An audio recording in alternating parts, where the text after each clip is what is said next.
Yo guys, and welcome back to the video. This is just a quick roundup of the week. What's happened, latest news. Currently, the World Cup final day as we're recording. Obviously, my match reaction will be there, and we'll be watching that game. But a couple of things have happened this week.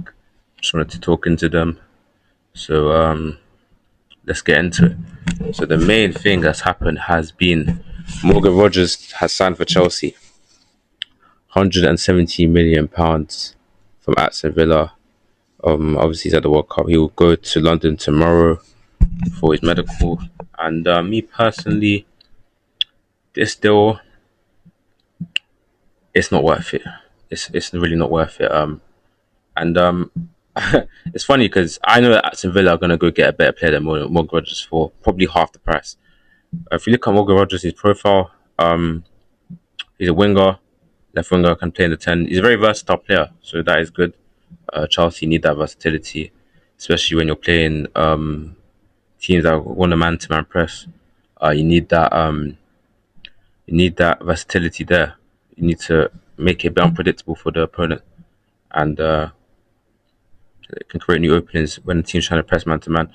Another thing that Rodgers is good at, he's a good press of the ball. For that, that's good for how Xavi wants to play. Teams he needs that athleticism. He will press high. Uh, he's strong as well. He's rapid. He can sprint. So that is another strength for Morgan Rogers. But in terms of dribbling, he ain't that good at dribbling. And for a team like Chelsea, they do struggle playing low blocks, as we've seen from recent years. He's not going to be a Jeremy Doku. He's not going to be good at breaking down these low blocks due to dribbling. And creativity wise, he ain't that great creative. But he ain't got an eye for a pass like that. He's not going to find gaps. So really and truly, what Rodgers likes to do is drift inside on his left in the half space and get a good strike off. He's very good at ball striking. But in terms of what Chelsea need, I feel like the running, Chelsea don't really have that in their attack. They don't have players that will run because Palmer don't really do it too much. He doesn't have that presence there, that athleticism, that press. So Rodgers will be useful there. He has got a good ball strike as well.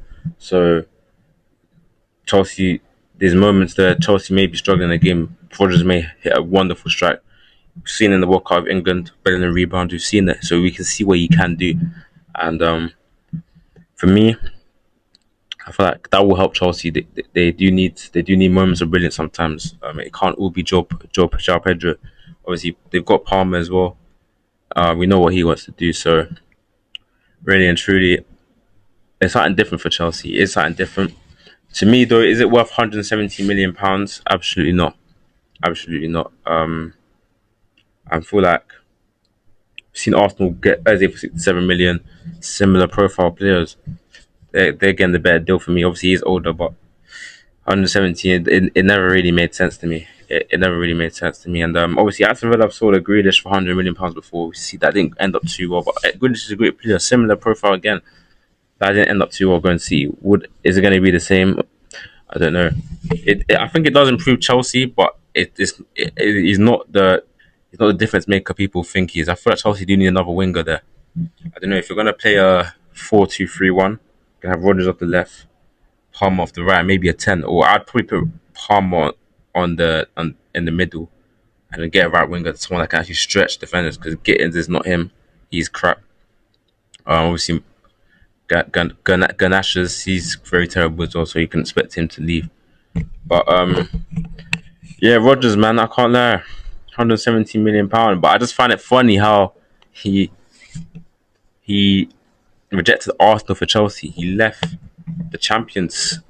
I was Arsenal's boy. Arsenal was about to sign him, and Chelsea said no. We'll take him. He chose the bigger club in London, man. Their chain got snatched, and I find that so hilarious to me because Arsenal are meant to have the pool. They are the Premier League champions, and Chelsea just said, "Hold my ball."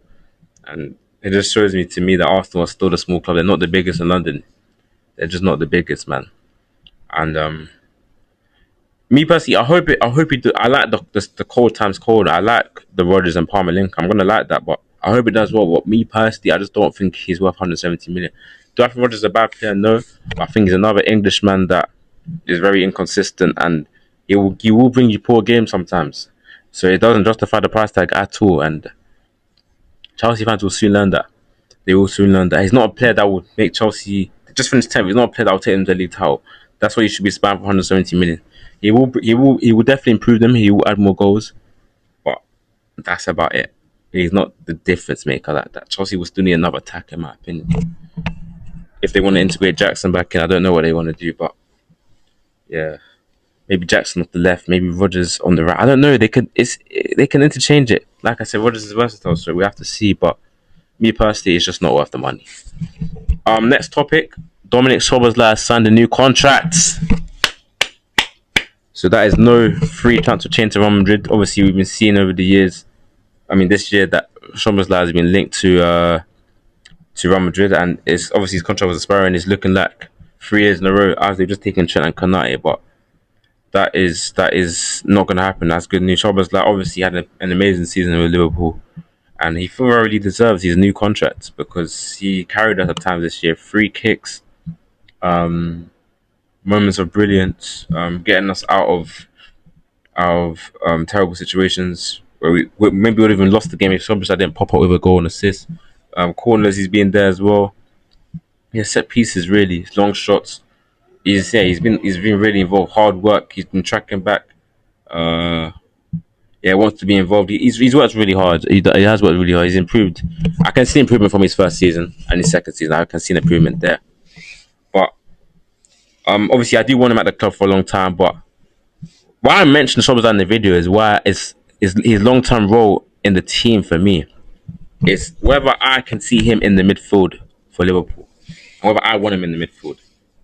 Because me personally, I think there's better positions for Szoboszlai. Like, he's another versatile player, very very versatile player. Can play on the right wing, can do the Taverner thing like Bournemouth. Iraola could play right back, could play in the 8, could play in the 10, maybe play in the 6, but that's a bit meaty. And yeah, he's versatile, very very versatile player.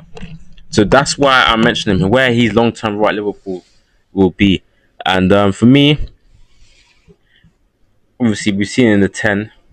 Szoboszlai, obviously a very aggressive presser. He's gonna run around in the 10. That's why it worked. He complemented Gavin Birch McAllister. He'd pick up the ball and drive. He's a decent ball carrier. Obviously, he's got a strike on him. But as a 10, he didn't have that eye for pass. He wasn't that creative. We still had to rely on Trent a lot. We had to rely on Salah. And you need more from number 10, and you need more. So that is why we did buy Florian Wirtz last season. So obviously, in terms of the press, I feel like Szoboszlai is vital to a team's press, but in terms of creativity, we was heavily reliant on Salah, and that wasn't good. That wasn't good. But Szoboszlai, he used to make them third man runs. Um, it wasn't bad. I wouldn't mind seeing him in the 10 again. It's just the creativity for me. He wasn't getting enough GA. But now that we've dropped him deeper in the 8, we've seen that.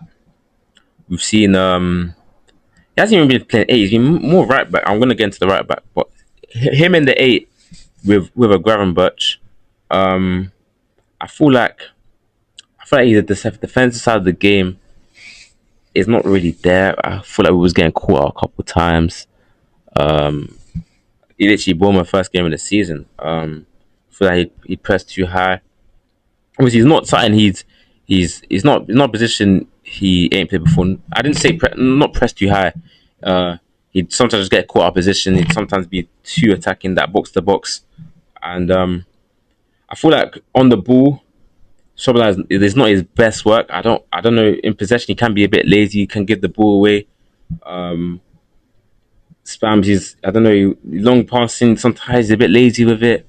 So I feel like with Szoboszlai, he needs to be behind the ball. I feel like when the ball's behind him, I don't like him. I don't think he's great on the turn as well. I feel like the ball needs to be in front of him, and that is why he's a better right back. When the ball's behind him, when he has to be on the turn to receive the ball from defenders, I don't think that's where you see those at his best because he can't be dispossessed. He's not, obviously he's a technical player, but his IQ He ain't quick with it. He ain't quick to make the best passing decisions. And I've seen him get caught out a couple times. So for me, I feel like most box to box midfielders can play right back, and I feel like Szoboszlai should be a right back for Liverpool long term because I feel like it's the easiest position to play. A lot of midfielders can play right back. A lot of midfielders can play right back because what do you demand from a right back in a common game? Athleticism. He needs to be physical. He's got that. He can run. He can run up and down all day, and he can make the third man runs like he did from the 10. Obviously, we ain't got many great right backs. Frimpong and Bradley, they ain't great. So, me personally, it's a no-brainer. It's a no-brainer. I think Szoboszlai's best position should be right back for me. He played decent there. He was getting most of his free kicks on there, and he just needs his defensive awareness is there. I just think when he's playing too high up, he can get caught out sometimes, and he does get caught out. But I feel like right back he'll be vital to build up because you can see what Trent does. He can ping a ball as well. He can definitely ping a ball, and that's something he can work on from right back. It can help us build up because I feel like there's better options than eight for me as well. There's better options than eight.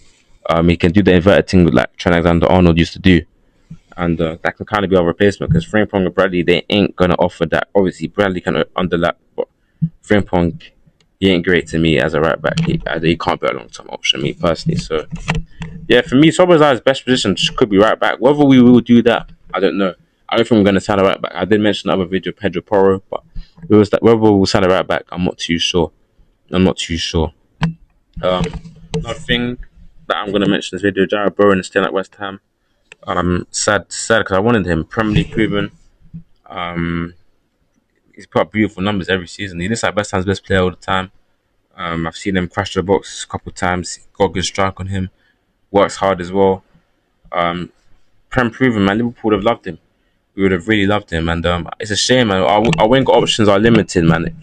Are limited. Obviously, this Rodgers move might mean Arsenal might go for Barcola. I don't know whether Liverpool are gonna still throw in a bid. I don't know what we're gonna do, man. But for me, we need to act fast.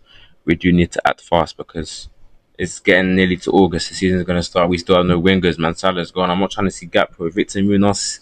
That was looking like a sub player to me. I don't know if he's gonna be the starting option. Obviously, I know Iraola might want to work with players over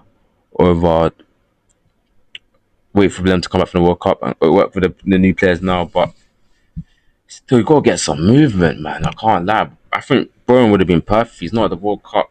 He's prem proven. I would have got that in straight away. I would have got that in straight away. But now you've made a decision.